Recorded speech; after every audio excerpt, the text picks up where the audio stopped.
Internet of things বা সংক্ষেপে IoT হলো এমন একটি প্রযুক্তি যেখানে বিভিন্ন ইলেকট্রনিক ডিভাইস, সেন্সর, মেশিন বা দৈনন্দিন ব্যবহার্য বস্তু ইন্টারনেটে একে অপরের সাথে ডেটা আদান-প্রদান করতে পারে। এই প্রযুক্তির মাধ্যমে মানুষের জীবনযাত্রা সহজ, দ্রুত আরও কার্যকর হয়ে উঠেছে। যেমন একটি স্মার্ট ওয়াচ আমাদের স্বাস্থ্য পর্যবেক্ষণ করতে পারে। একটি স্মার্ট হোম অটোমেশন সিস্টেম সক্রিয়ভাবে লাইট, ফ্যান বা এসি কন্ট্রোল করতে পারে, কিংবা আমাদের যে ইন্ডাস্ট্রিতে যে আইওটি সেন্সর যন্ত্রপাতি রয়েছে এগুলো ত্রুটি হওয়ার আগে কিন্তু শনাক্ত করতে সক্ষম হয়। শুধু তাই নয়, এনভায়রনমেন্টাল যে স্টোরেজ যেগুলো রয়েছে অথবা হচ্ছে জ্বালানি সাশ্রয়, এগ্রিকালচারাল ডেভেলপমেন্ট থেকে শুরু করে স্বাস্থ্যখাতের বিপ্লব, প্রতিটি ক্ষেত্রেই আইওটি তার গুরুত্বপূর্ণ অবদান রেখেছে। তাই বলা যায় আইওটি শুধুমাত্র প্রযুক্তি উন্নয়ন নয়, বরং এটি মানুষের জীবনযাত্রার ধরন পরিবর্তন করেছে এবং এটি একটি স্মার্ট ভবিষ্যৎ গড়ে তুলছে। তো আইওটির এই ধারণা নতুন নয় কিন্তু, তবে এর বাহ্যিক রূপ কিন্তু পেয়েছে ধাপে ধাপে। তো আজকে আমরা সেই জিনিসগুলো দেখব যে আইওটির শুরুটা অ্যাকচুয়ালি কোথায় হয়েছে। আমরা যদি দেখি যে প্রথমত আইওটি 1980 থেকে 90 দশকে কেমন ছিল। তো সর্বপ্রথম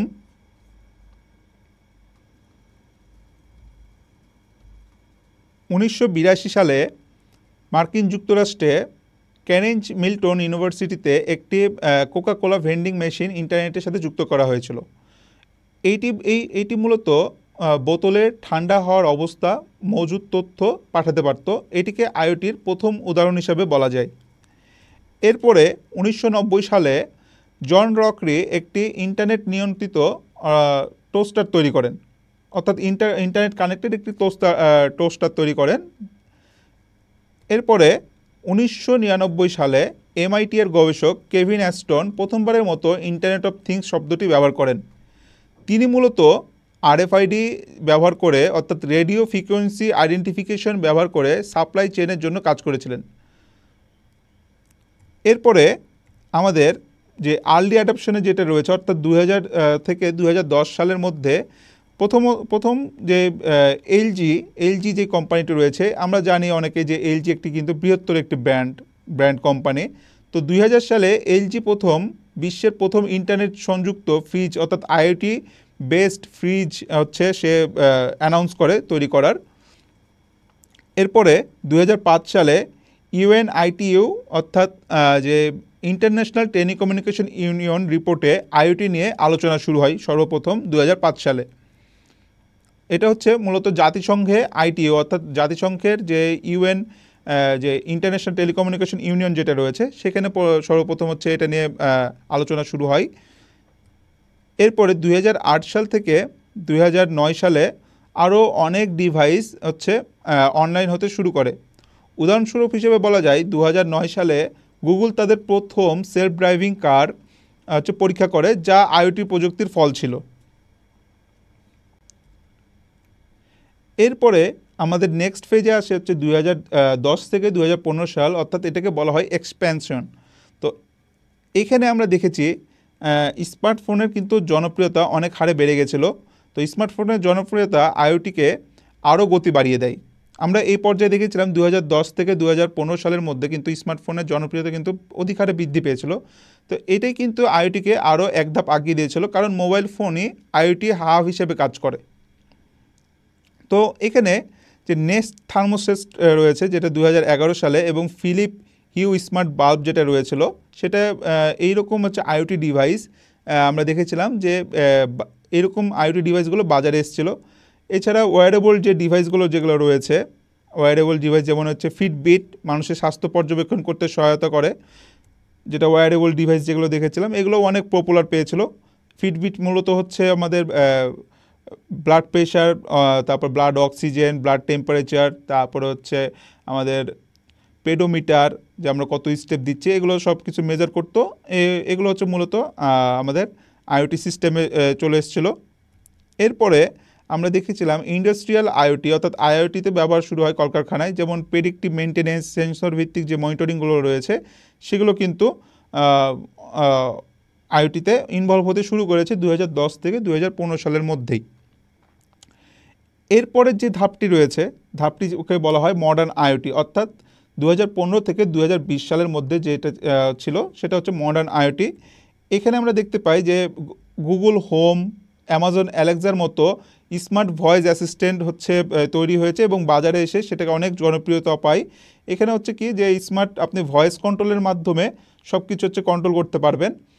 এরপর হচ্ছে স্মার্ট সিটিজ, যেটাকে ধরা হয় স্মার্ট সিটিজ ধারণা চালু করা হয়, যেমন traffic control system, smart street light, তারপর স্মার্ট বর্জ্য ব্যবস্থাপনা। এগুলো কিন্তু আমাদের অটোমেটিকলি বাজারে চলে আসে 2015 থেকে 2020 সালের মধ্যে।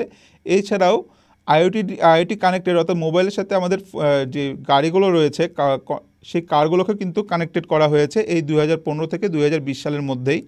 এছাড়া হচ্ছে ক্লাউড কম্পিউটিং এবং বিগ ডাটার সাথে আইওটি একত্রিত করে ব্যাপক ডেটা প্রসেসিংয়ের কাজ হয়। আমরা জানি যে আইওটি বেসিক্যালি কী কাজ করে, আমাদের যে সেন্সর থেকে অনেক ডাটা সে কী করে মাইক্রো কন্ট্রোলারে পৌঁছায় এবং মাইক্রো কন্ট্রোলার একটি সার্ভারে পৌঁছায়। তো এই ডাটাগুলো কিন্তু ক্লাউড সার্ভারে কিন্তু অনেকগুলো ডাটা স্টোর হয়ে ডাটাগুলো কিন্তু প্রসেস হয়। তো এই কাজগুলো কিন্তু অনেক লার্জ স্কেলে কিন্তু বেড়ে গেছে এই 2015 থেকে 2020 সালের মধ্যেই। এরপরে পরবর্তী প্রজন্ম অর্থাৎ 2020 থেকে বর্তমান যে প্রজন্মটি রয়েছে, বর্তমান প্রজন্মতে আমরা অনেক অগ্রগতি দেখেছি, অনেক ডেভেলপমেন্ট দেখেছি। সেটাকে প্রথম হচ্ছে 5G ইন্টারনেট। 5G প্রযুক্তি আসার ফলে আইওটি কিন্তু অনেক দ্রুত এবং কম বিলম্বে অর্থাৎ লো লেটেন্সিতে কাজ করা শুরু করেছে।